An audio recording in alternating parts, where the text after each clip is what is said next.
Շատ ավելի կարևոր հարցեր կան, ինձ հարցրեցիք ինչ տրամադրությամբ, ինչ ապրումներով, շատ ծանր,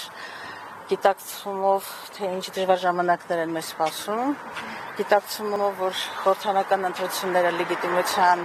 լրջագույն պակասում են, գիտակցումով, որ այսօր խորհրդարանում չկա այն ուժը, որից ձայները գողացան եւ խորհրդարանը այլ պատկեր կունենար, եթե ձայնագողությունը չլիներ, գիտակցումով, որ ընտրությունները չլուծեցին մեր ժողովրդի համար մի շարք կարևորագույն խնդիրներ, որոնցից ամենայականը դերևս անվտանգային խնդրից հետո շարունակում է մնալ ազգային պառակտվածությունը եւ բազմաթիվ մարտահրավերներ, որոնց պատասխանները եւ դրանց պատասխանելու ունակությունը եւ դրանք լուծելու ունակությունը չունի քաղաքական մեծամասնություն։ Ամեն դեպքում Տիկին Գալստյան այս ընտրությունները նաեւ արձանագրեցին, որ ընդդիմությունը ունի կայուն, այսպես ընտրազանգված եւ նրանց թիվը ավելի մեծ էր, թեև հաշվարկով այլ էր, բայց համամասնությունը նկատի ունեմ եւ արդյոք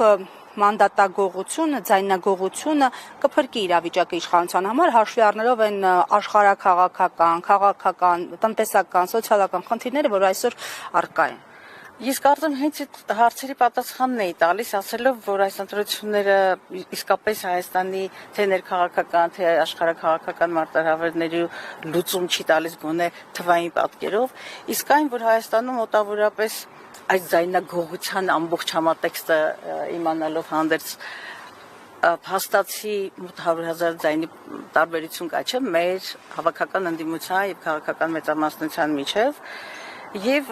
գիտեք ես ուզում եմ որ թե քաղաքական ուժերը գիտակցում ունեն ընդդիմադիր եւ ազգային քաղաքական ուժերը նկատում են նաեւ հասարակությունը նաեւ պիտի հասկանա թե ինչ լրջագույն մարտահրավերներ են մեզ սպասում եւ նաեւ այս հանրային լռության ինչ որ իմաստով պատը ճեղքելու խնդիր մենք ունենք մեր ռազմավարական հիմնական օրակարգը չի շարունակում է մնալ ուժի մեջ իշխանափոխությունն է նոր որակի իշխանության ձևավորումը դա մեր ռազմավարական հիմնական խնդիրն է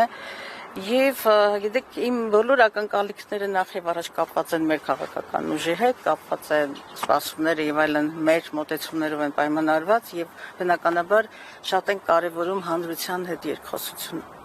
պայքարը շարունակվում է